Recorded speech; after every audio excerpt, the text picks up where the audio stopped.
वर्तमान Madhya Pradesh PSC pre परीक्षा में शामिल होने वाले प्रतियोगियों को शुभकामनाएं, क्योंकि आज लंबे समय की प्रतीक्षा के बाद पीएससी की वैकेंसी आ चुकी है।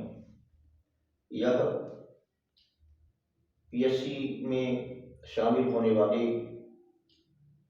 नए प्रतियोगियों के लिए अत्यधिक उत्साह भरा होगा।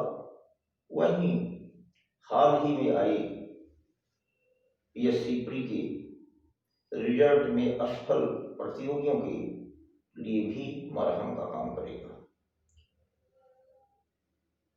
हम आप लोगों को कुछ बातों के लिए सावधान करना चाहते हैं और एक सही रास्ता बताना चाहते हैं सफलता के लिए। हमारा 25 वर्ष का अनुभव इस क्षेत्र में यही कहता है कि विद्यार्थियों में, परीक्षार्थियों में, प्रतियोगियों में किसी प्रकार का भटकाव नहीं होना चाहिए। उनको लक्ष्य को ध्यान में रख करके और उसके अनुरूप ही परिश्रम करना चाहिए। हम कुछ भ्रांतियों के बारे में चर्चा करेंगे। कई बार यह होता है कि कितने घंटे पढ़ाई करें, कितने घंटे सोएं, कैसे पढ़ाई करें। दरअसल इसका कोई एक स्टैंडर्ड पैमाना नहीं है। कोई कितना पढ़ सकता है उसको पढ़ना चाहिए। कोई 10 घंटे पढ़ सकता है, कोई 8 घंटे पढ़ सकता है, कोई 12 घंटे पढ़ सकता है, कोई और भी ज़्यादा पढ़ सकता है। सबको अपनी क्षमता और अपने समझ के अनुरूप स्टडी करनी चाहिए, लेकिन भटकाव नहीं होना चाहिए। टारगेट को उसे फोकस करना चाहिए। मैं समझता हूं कि यदि आदमी रेगुलर साल भर पढ़ता है तो उसको 6 घंटे से लेकर के 8 घंटे की स्टडी सफिशिएंट होती है और इसमें वो प्री और मेंस दोनों की तैयारी 1 ईयर में कर सकता है। दूसरी चीज जो एक बहुत बड़ा प्रश्न है वह है प्रतियोगियों का भटकाव। हमने पिछले वर्षों से ये देखा है कि विद्यार्थियों में भटकाव बहुत ज्यादा है। भटकाव 2 प्रकार का है। एक कोचिंग को लेकर के है और दूसरी साहित्य को लेकर के है, परीक्षा से संबंधित मटेरियल को लेकर के है। कई विद्यार्थी तमाम प्रकार के साहित्य इकट्ठा करते हैं, विभिन्न कोचिंग से मटेरियल इकट्ठा करते हैं, नॉन कोचिंग मटेरियल भी इकट्ठा करते हैं, किताबें इकट्ठा करते हैं। एक विषय पर 5-5, 6-6 किताबें इकट्ठा करके और एक सिमिलर किताबें इकट्ठा करके उसमें नई चीज ढूंढने की कोशिश करते हैं। मैं समझता हूं कि ये परीक्षा की एक तैयारी के लिए जरूरी नहीं है और यह एक असफलता को सूचित करता है। हमने ये देखा कि विभिन्न कोचिंग से तमाम मटेरियल प्रकाशित हो चुके हैं और उसमें बहुत सारा मटेरियल यूजलेस होता है। पुस्तक सिलेबस के हिसाब से होनी चाहिए और उस सिलेबस के हिसाब से पुस्तकें निकाली जाए तो वो विद्यार्थियों के लिए फायदेमंद होगा। लेकिन यहाँ बिजनेस के पर्पज से किताबें निकाली जाती हैं जो कि उपयुक्त नहीं है। हम प्रतियोगियों को यह आगाह कराना चाहते हैं कि वे किसी भी विषय पर एक पुस्तक पढ़ें जिसमें सारी चीजें उपलब्ध हो जाए और जो चीजें उस पुस्तक में उपलब्ध ना हो उसी चीज को दूसरी जगह से ढूंढने का प्रयत्न करें। उनके हाथ एक हाथ में पुस्तक होनी चाहिए और दूसरे हाथ में सिलेबस होना चाहिए। सिलेबस के अनुरूप हेडिंग पॉइंट, सिलेबस की हेडिंग पॉइंट क्या कहती है, उसी के अनुरूप ही मटेरियल की तलाश करनी चाहिए। और ऐसी स्थिति में मेंस में कोई भी कैंडिडेट बिल्कुल भी असफल नहीं होगा, यह हमारा दावा है। किताब बेचने के लिए राइटर, उसके लेखक ज्यादा से ज्यादा मटेरियल देने की कोशिश करते हैं, इससे प्रतियोगी गुमराह होता है। मैंने 25 वर्षों से पढ़ाया है और एक जमाना भी था जब मैं केवल 20-25 स्टूडेंट को पढ़ाता था, उसमें प्री में 12-14 कैंडिडेट सिलेक्शन देते थे। अब मैं 50 पढ़ाता हूं और 4-5 सिलेक्शन दे पाते हैं। ये हम अपनी असफलता कहें या विद्यार्थियों का भटकाव कहें, मैं कुछ कह नहीं पा रहा।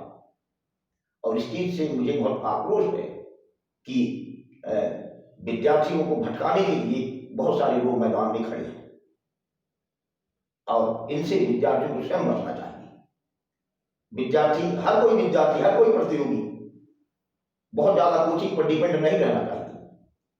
कोचिंग में साल भर 6 महीने बाद पढ़ने के बाद कोचिंग को अलविदा करना चाहिए।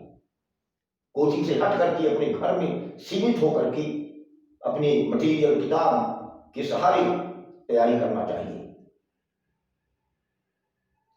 यही एक उपयुक्त तरीका है। कोचिंग में एक कोचिंग से दूसरी कोचिंग, दूसरी से तीसरी कोचिंग, कोचिंग यदि सिलेक्शन दिला रही होती तो हम सभी को सिलेक्शन दिला देते। यदि हम सिलेक्शन के कारण होते तो हम सभी को सिलेक्शन दिला देते।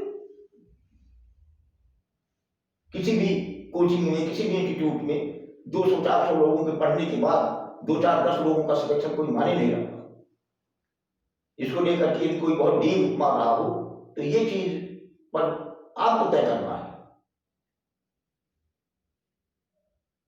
कितने लोग भटकने के कारण सफल हो जाते हैं। अच्छे अच्छे कैंडिडेट हैं, मेहनती परिश्रमी हैं, लेकिन वो ऐन वक्त पर भटक जाते हैं और जो उनके पास मटीरियल होता है उसको पढ़ने के बजाय दूसरी जगह दौड़ धूप करने लगते हैं और 10 जगह से मटीरियल इकट्ठा करके उसी में उलझ जाते हैं और सिलेक्शन से वंचित हो जाते हैं।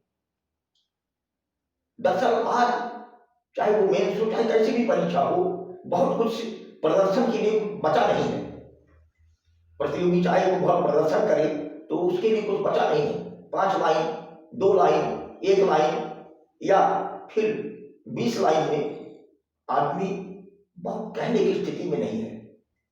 परीक्षा पूरी तरह सूचनात्मक हो गई है।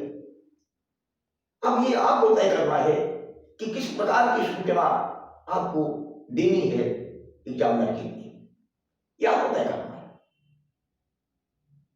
और यह तभी तय कर पाएंगे जब आप एक ही पुस्तक को बार बार पढ़ेंगी। एक आपकी अपने जो नोट्स हैं उसको आप बार बार पढ़ेंगी, तभी ये समझ पाएंगे कि हमें किस प्रकार की सूचना देनी है और कैसे देनी है। कैंडिडेट को पूरी तरह से कोचिंग की मटेरियल पर निर्भर होने की बजाय उसके अपने रजिस्टर होने चाहिए। हर पेपर के, हर विषय के उसकी खुद के रजिस्टर हों और उसी परीक्षा प्रणाली के अनुरूप उनकी तैयारी हो। परीक्षा के दरमियान वो केवल अपने रजिस्टर पढ़ें। 10 रजिस्टर पढ़ने के बजाय, 10 प्रकार के नोट पढ़ने के बजाय केवल अपने रजिस्टर पर फोकस करें जो उनके खुद के होते हैं। और इस स्थिति में उनकी जो सिलेक्शन है वो अनिवार्य हो जाते हैं। उनके सिलेक्शन रुकने की गुंजाइश नहीं रह जाती। दूसरे एक प्रमुख समस्या है जो प्रतियोगी के सामने, वो प्रैक्टिस की है। कैंडिडेट प्रैक्टिस घर पर नहीं करते, कोचिंग पे प्रैक्टिस करने की कोशिश करते हैं। मैं कहता हूं कोचिंग जरूरी नहीं प्रैक्टिस के लिए। आप सिलेबस के अनुसार क्वेश्चन सिलेक्ट करें और उन प्रश्नों को आप घर में बैठ करके 10 बार लिखें, 5 बार लिखें, 8 बार लिखें, जितनी बार लिख सकते उतनी बार लिखें। आप क्यों अपेक्षा करते हैं कि मैं कोचिंग में जाकर के प्रैक्टिस करूं, श्रृंखला में जाकर के प्रैक्टिस करूं? क्यों करूं श्रृंखला में जाकर के प्रैक्टिस? आप खुद ही समझदार हो जाते हैं। साल भर 6 महीने पढ़ने के बाद आप खुद ही इतने सक्षम हो जाते हैं कि आपको क्या पढ़ना है, क्या नहीं पढ़ना है। सिलेबस के अनुसार प्रश्न निकालिए और उन प्रश्नों की बार बार प्रैक्टिस कीजिए। और जो परीक्षा के दौरान परीक्षा हाल में आपको टाइम मैनेजमेंट को पूरा ध्यान रखना चाहिए, सारे प्रश्न होने चाहिए, भले बहुत विशेष प्रश्न ना हो, साधारण ही हो, लेकिन सारे प्रश्न आप करिए और मैं ये दावे के साथ कहता हूं आपका सिलेक्शन होगा। प्रैक्टिस मेन है कैसे भी, और मेंस की प्रैक्टिस तो आदमी को अपने घर में ही बैठ के करना चाहिए, बाहर भटकने के बजाय। न तो उसके पास इतना टाइम होगा, और यदि आप बाहर जाते हैं तो 10 प्रकार की बातों में आप भटकते हैं, 10 सलाहकार मिलते हैं, 10 आपको भटकाने वाले मिलते हैं, इन लोगों से बचिए। जहां तक प्री का सवाल है, प्री के लिए पर्याप्त समय है। जो लोग प्री में असफल हो गए हैं वो लोग भी प्री के लिए ही फोकस करें, मेंस को बगल में रख दें, और जो भी आपके पास टाइम है, जो टाइम आप दे सकते हो वो प्री के लिए दें। प्री में जो अच्छी पुस्तकें हैं, विशेष रूप से मध्य प्रदेश हिंदी ग्रंथ अकादमी, मध्य प्रदेश के लिए पढ़ें। इतिहास की जो पुस्तकें हैं वो स्पेक्ट्रम या और जो एक तथ्यात्मक जो सूचना देने वाले पुस्तकों का अध्ययन करें। संविधान में बहुत बड़ी पुस्तकों का अध्ययन करने की बजाय सामान्य रूप से जो प्रतियोगिता के लिए पुस्तकें लिखी गई हैं उन्हीं का इस्तेमाल करें। इसी तरह ज्योग्राफी की जो सामान्य पुस्तकें हैं जिसमें सूचना ज्यादा है, ऐसी पुस्तकों को मार्केट से लें, देखें और उनसे स्टडी करें। और समुचित रूप से एक एक जो टॉपिक है उसके सारे सामान्य प्रश्नों की जानकारी प्राप्त करें और सामान्य से विशिष्ट की ओर आगे बढ़ें। पहला राउंड आपको एक सामान्य सूचना इकट्ठा करनी है, दूसरे राउंड में आप विशिष्ट सूचनाओं की ओर आपको जाना है। कोई भी पुस्तक हो, एक पुस्तक रखिए और उसको बार बार स्टडी करिए, और उसमें जो आप एक एक लाइन को उसको अच्छी तरह से पढ़ पाइए। 10 पुस्तक पढ़ने के बजाय एक पुस्तक पढ़िए। सफलता का यही मानदंड होगा, इसके अलावा सफलता का कोई मानदंड नहीं। आपकी स्वयं की प्रैक्टिस, स्वयं का आपका डिटर्मिनेशन, स्वयं की आपका अनुशासन, स्वयं आपका नियमबद्धता, ये सारे मिलकर के आपकी सफलता को तय करते हैं, और आप इन्हीं चीजों को ध्यान में रखना चाहिए। और सेल्फ ओरिएंटेशन करें, अपना जो अपना खुद का वैल्यूएशन करें। आपसे ज्यादा आपके बारे में मैं नहीं जानता, और यदि आप अपने बारे में नहीं जानते हैं, आप कितने अच्छे कंपटीटर हैं, आप कितने कमजोर कंपटीटर हैं, आपके अंदर क्या कमी है, इसको यदि आप नहीं जानते तो ये कोचिंग का कोई टीचर बताने वाला नहीं है। आपको स्वयं सेल्फ ओरिएंटेशन करना पड़ेगा, स्वयं आप अपने आप में मंथन करना पड़ेगा, आत्मचिंतन करना पड़ेगा, और तब आप सफलता की सीढ़ियों को तय कर पाएंगे। और इसके अलावा यदि आपके अंदर ये चीज नहीं है तो आप कंपटीशन से बाहर हो जाइए, टाइम बिल्कुल भी बर्बाद मत करिए। ये मेरा आपका संदेश है। आज मैं बहुत ही आक्रोश में ये चीजें कह रहा हूं, क्योंकि हम जैसा चाहते हैं वैसा हो नहीं पा रहा है। हम प्रतियोगियों से जो अपेक्षा करते हैं वो चीज हो नहीं पा रही है।